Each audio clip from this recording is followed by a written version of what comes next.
tendency for interpersonal victimhood expect perceived perpetrators to take responsibility for what they have done and express remorse and a sense of guilt over their actions. Wow, yeah, boy, that whole culture of grievance thing. So toxic. A second feature of the tendency for interpersonal victimhood is moral elitism.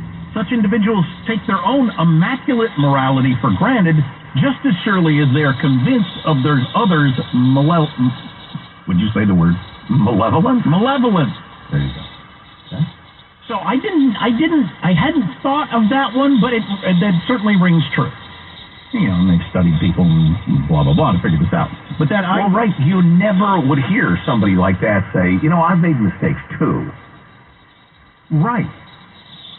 Right. It doesn't seem to fit in with the personality. God, I can think of a couple of examples. I'll keep to myself. A third feature is lack of empathy. Individuals with a tendency for interpersonal victimhood feel their own suffering very keenly, but they tend to be oblivious to the suffering of others. In a sense, such individuals are so attuned to their own sense of moral injury, like someone wearing high-volume headphones, that they cannot pick up notes of distress in others. That's a nice metaphor. Yeah. That's a really good metaphor. And the final feature of the tendency to victimhood is rumination. This is obviously true. The goal of rumination is not to solve a problem or adopt a new perspective or let it go, but simply to experience the situation over and over again.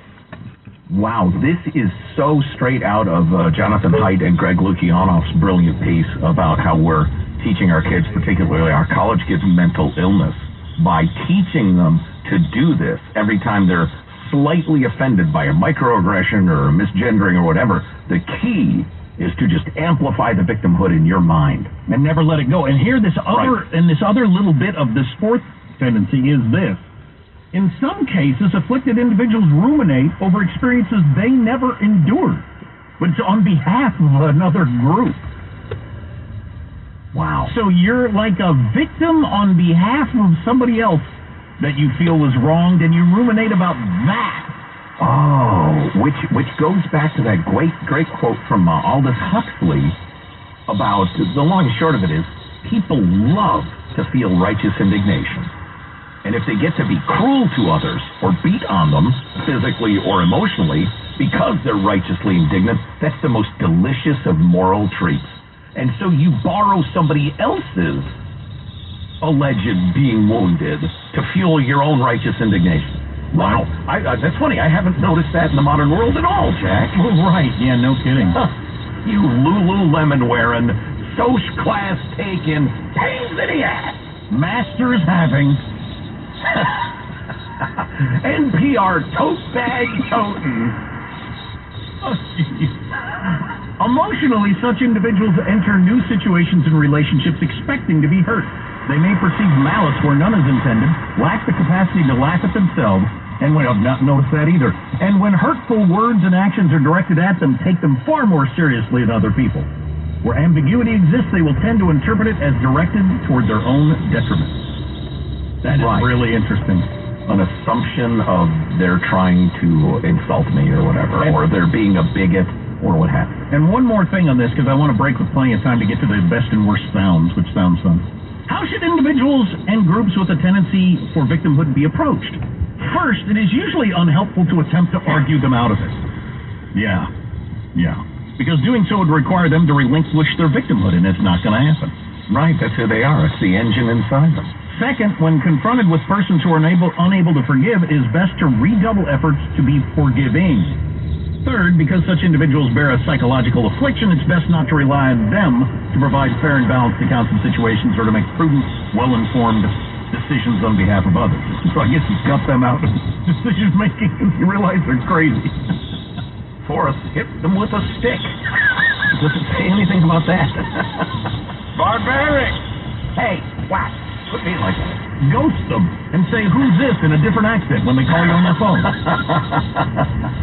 You know, I had a friend who answered to a lot of these descriptions, and I hated to end the relationship because there was some good stuff there. But every single conversation opened with a list of grievances. Various people who'd been unfair, or unkind or whatever. And it's like, dude, I don't want to hear this all day. So, the airing answered with a fake accent. Just like you suggest. What are the most pleasing sounds and the most irritating sounds? We'll play some of those for you coming up. Armstrong and Getty.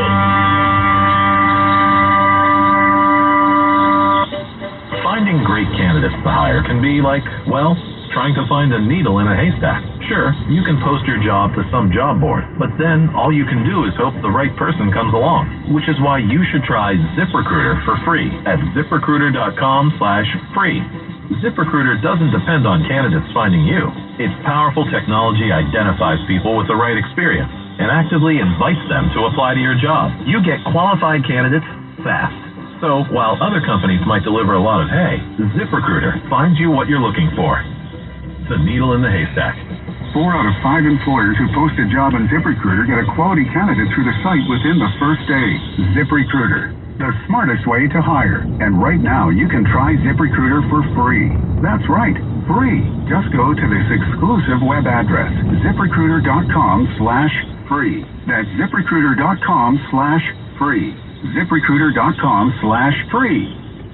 Lisa Booth here for Bishop Gold Group. So just when you think the stock market's recovering and everything's going back to normal, well, here comes another downturn. So what are you going to do? The answer is gold. The company that I trust is Bishop Gold Group. They can advise you on investing in gold and gold IRAs. So act now and get up to $5,000 in free silver with a qualified purchase. Call Bishop Gold Group on your phone, dial pound 250, keyword Bishop Gold. That's pound 250, Bishop Gold, or go to bishopgoldgroup.com.